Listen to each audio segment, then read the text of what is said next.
Will Robinson here from Robinson's Auto. Welcome back. Today in the shop we have this 2011 Honda Pilot.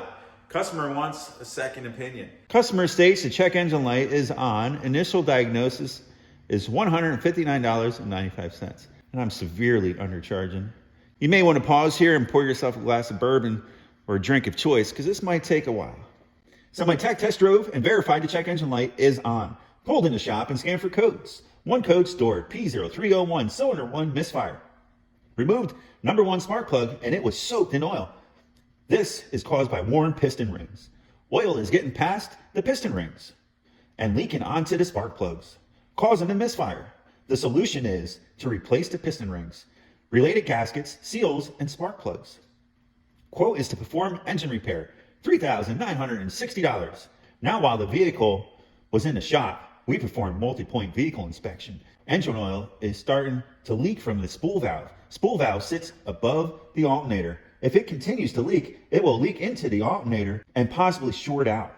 Quote to replace the spool valve, $960. We have no record here of the timing belt or water pump, coolant, and serpentine belt being replaced. If we replace the timing belt with the piston rings, that's $950. No repairs made at this visit. Well guys, I apologize that took so long. I was not expecting a novel, but it was very well written to say the least. I'd like to read the codes. P0301, Misfire number 1.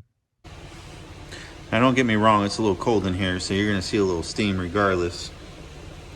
It's not looking really blue. There you go, did you hear that little pop out of the exhaust? So let's have ourselves an initial gander.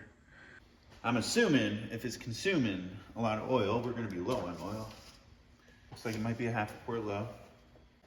Let's pop off this cover. If I had to guess, looking at the intake manifold, this runner here looks like it's closest to the front. That would make that number 1 cylinder in the back.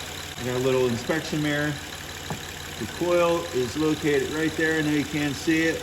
And I want you guys to look at this counter.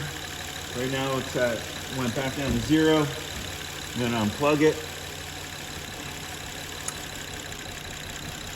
And as you can see the counter going up, it's up to 20 already.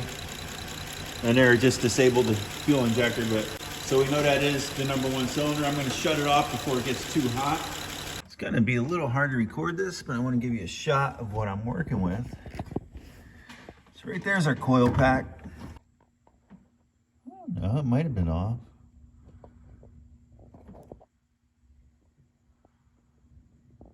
Yeah, possibilities. But they said they took it out and the spark plug was soaked with oil. We're gonna take and remove this 10mm nut.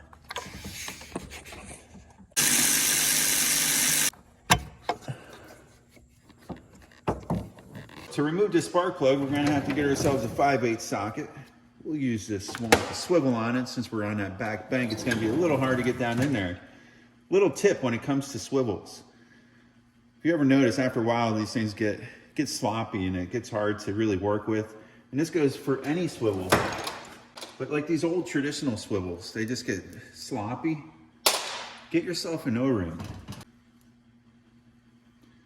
Place it on there like so, and let it wrap around. And as you can see, it works out perfect. I used to use tape. I used to wrap tape around it, and I seen someone show that trick. I'm just gonna try to use this swivel. Let me get down in that hole. Let's see what we got. I want to consider that soaked. You know, I've seen them much worse. I mean, we do have a little bit of oil, as you can see there. Can be a little bit of carbon as well. But what I'm seeing here, first glance, is more like a deposit fouling of the spark plug. When I say deposit fouling, it's usually when you look at this upper electrode and it almost looks like it's been sprayed with oil. I hope you guys can see it. That's usually caused by like valve seals, something like that. Something that's being atomized into the combustion cylinder. Rings and whatnot usually get a heavy buildup, which just does have some buildup around that electrode. So Is there some oil foul in there? Yes, there's most definitely some oil foul. These may be the original plugs. I have no clue.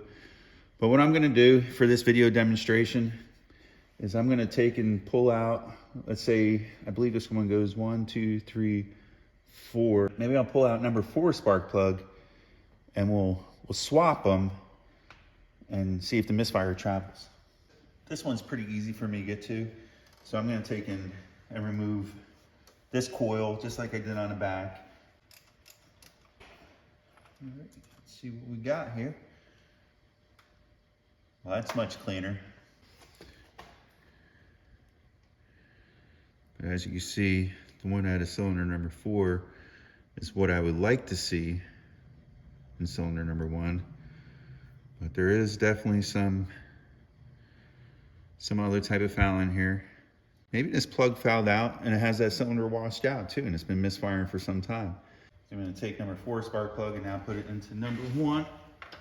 If it transfers over to number 4, pretty much confirms that, okay, temporary fix, we could throw a set of plugs in it, but there definitely is some underlying problems. You can buy the customer some time. We can start doing some deeper evaluation of the engine. Now, I have read somewhere that these VVT systems on these had a tendency of washing out the cylinders or something with oil and wreaking havoc, but I'm not too up to speed with that. I'm taking number 1 plug now and putting it in number 4. Remember glancing at it while I was in there, but it's under 200. The customer has mentioned he's been looking to get rid of this car and hasn't really experienced any drivability issues. Check engine light just came on. We'll put number 4 back in number 4. We're gonna put number 1 back in number 1. So the only thing that was changed was the spark plug. All right, everything's plugged back in.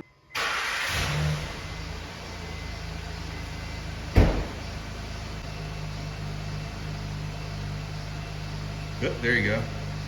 Cylinder 4, we just got one little hiccup. I heard it in the tailpipe as well. 0 misfires on cylinder number 1 now. There's another one on cylinder number 4. There's 2. There's 3. So it's evident now that the misfire does move with that spark plug. So if we put a spark plug in cylinder number 1 or we replace them all, the misfire will clear up for the time being, but I can't guarantee it's not going to come back. So now that we dug a little deeper, we reviewed the initial information from the other dealership. We confirmed the code. We confirmed the misfire was definitely coming from cylinder number 1. We removed the spark plugs. There is signs of fouling. To me, it looks like deposit style fouling. It's not super oil foul like I was expecting to see after reading that report, but there is signs of fouling. We took that plug, we changed it with the known good one out of cylinder number 4. We put that known foul plug, what we thought was most likely causing that misfire. We moved it to cylinder number 4 and the misfire went with it. So that confirms that if you put a good plug into cylinder number 1, it will run without a misfire. But for how long? Did this happen overnight, over a week, over 2 years, 5 years? It's hard to tell because I don't think those plugs were replaced anytime recently. So I hate to make a call that quick. What would you guys do? For this next test, I'm going to take and remove the ignition fuse. I believe it's this one right here. So I started it up and I let it clear out on purpose because I wanted to warm up a little bit. In addition, I wanted to give that cylinder some time to clear itself out because it's been misfiring probably for a little bit now. So now that we gave it some time, the engine's a little warm, we're going to do a compression check on both of those cylinders, and I may even continue through the rest of the cylinders just for a little health check. In this next step, I'll be demonstrating this pressure diag. It's a universal automotive pressure tester. In addition, I have a battery charger hooked up, all 6 spark plugs removed, and we're going to compare the compression across all 6 cylinders. This is made by Hubby Tools. I believe that's how you pronounce it. We're gonna check compression. It wants us to hook up the 300 bar sensor, so we have the HB 300. We're gonna start on cylinder number 1.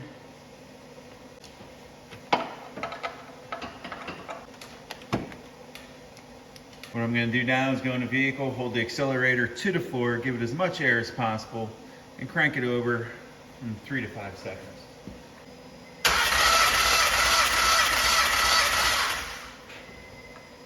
$190. Now I'm gonna jump over to cylinder number 2. Same thing.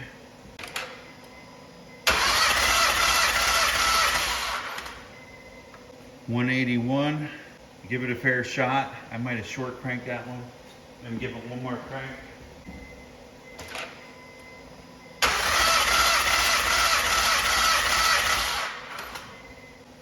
All right, I put it right around 190. So I'm gonna try to crank them all around 5 seconds. We're gonna go 1, 2, 3, 4, 5, 6. Number 3, same thing.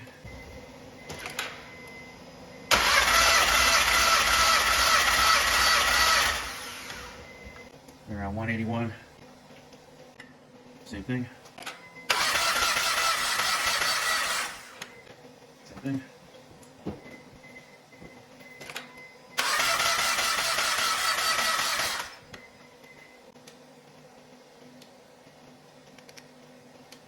Some 6.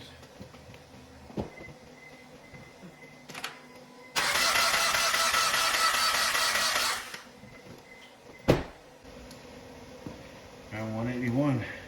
Well, you can pretty much see what we got here. This is a cylinder that had the Misfire 190, cylinder 2 190, 181 on 3, 187 on 4, 181 on 5, 181 on 6.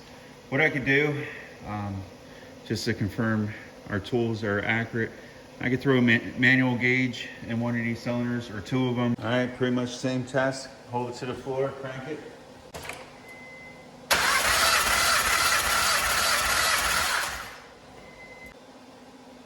All right, I don't know if you guys can see that. Let me see if I can zoom in. It's right around 190, I'd say. If I just take you over. Yeah, so we're right about 190. So, pretty accurate. I feel like we could trust this measurement because we had 190, 190, 181, 187. So that's what we got, guys.